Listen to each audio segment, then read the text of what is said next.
আচ্ছা দেখুন, এই যে আমি এভাবে ওই ফুলগুলোকে এভাবে বেছে নিয়েছি। বেছে বলতে এর ভিতরে একটা মানে শক্ত বিচি থাকে, সেটা ফেলে দিয়ে এভাবে সাইডের ফুলগুলোকে আমি এভাবে ছাড়িয়ে নিয়েছি। এখন এই যে ধুয়ে খুব সুন্দর করে পরিষ্কার করে নিয়েছি। দেন এখন আমি রান্নাতে চলে যাই। আমি আমার মতো করে রান্না করব।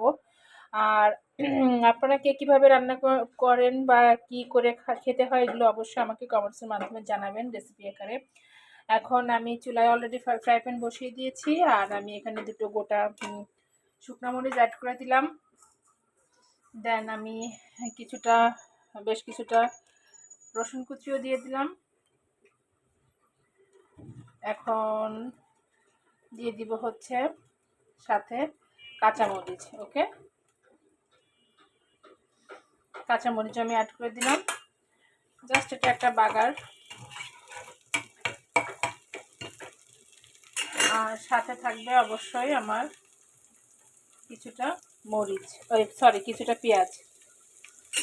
এগুলো দিয়ে আমি এখন খুব ভালো করে একটু এটাকে ভেজে নিব।